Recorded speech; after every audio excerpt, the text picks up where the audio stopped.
Hi hello friends, இன்றைக்கி வந்து மஞ்சள் பூசணி பரங்கிக்காய் குழம்பு எப்படி பண்ணலான்னு பார்க்கலாம். ஃபஸ்ட்டு ஒரு பேனில் கடலை எண்ணெய் ஒரு 2 ஸ்பூன் போட்டுட்டு 6 பல் பூண்டு, வரமிளகாய் வந்து ஒரு 3, அதுக்கப்புறம் சீரகம் ஒரு ஸ்பூன் நல்லா போட்டு வதக்கிக்கோங்க. வதக்கிட்டு அதுக்கப்புறம் சின்ன வெங்காயம் ஒரு 15, அப்புறம் இது கருவேப்பிலை வந்து கொஞ்சம் போட்டுக்கோங்க. நல்லா தாளித்து விட்டுக்கோங்க. தாளித்து விட்டுட்டு தக்காளி ஒரு 1.5 தக்காளி எடுத்து போட்டிருக்கேன், கட் பண்ணி அதை நல்லா வதக்கிக்கோங்க. வதக்கினதுக்கப்புறம் கொத்தமல்லி தூள் வந்து ஒரு 2 ஸ்பூன் போட்டுக்கோங்க. நல்லா போட்டு நல்லா வதக்கிக்கோங்க.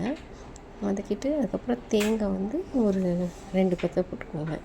நல்லா இதெல்லாம் போட்டு எடுத்து வச்சுட்டு அதுக்கப்புறம் மறுபடியும் ஒரு கடாயில் 4 ஸ்பூன் நல்லெண்ணெய் ஊற்றிட்டு வெந்தயம் போட்டுட்டு அதுக்கப்புறம் கடுகு ஒரு ஸ்பூன், வெந்தயம் ஒரு ஸ்பூன், கடுகு ஒரு ஸ்பூன் நல்லா பொரிஞ்சதுக்கப்புறம் நம்ம எடுத்து வச்சுருக்க கழுவி கட் பண்ணி வச்சுருக்கிற மஞ்சள் பூசணியை வந்து போட்டு நல்லா 1.5 கப் இருக்கும், போட்டு நல்லா வதக்கிக்கோங்க. கருவேப்பிலை போட்டுக்கோங்க, ஒரு காஞ்ச மிளகாய் 1, அதுக்கப்புறம் மஞ்சத்தூள் ஒரு 1/4 ஸ்பூன் நல்லா போட்டு வதக்குங்க. அது ஸ்மெல் நல்லா வரும். அதுக்கப்புறமா நீங்கள் வந்து குழம்பு மிளகாய் தூள் வந்து ஒரு 1.5 ஸ்பூன் போட்டுக்கோங்க. நல்லா அதை வதக்கி அந்த ஸ்மெல் வந்து வரணும்.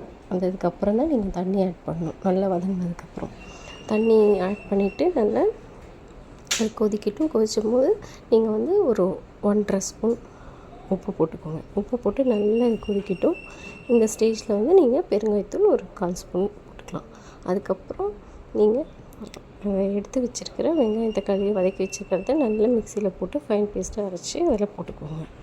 போட்டு நல்லா கலந்து விட்டுட்டு நீங்கள் அதுக்கப்புறமா நல்லா குழம்பு நல்லா கொதித்து வந்ததுக்கப்புறம் கொஞ்சம் வெல்லம், அதுக்கப்புறம் ஆஃப் பண்ணிவிட்டு ஒரு ஸ்பூன் நல்லெண்ணெய். அவ்வளோதான் ஃப்ரெண்ட்ஸ், சூப்பராக இருக்கும். செஞ்சு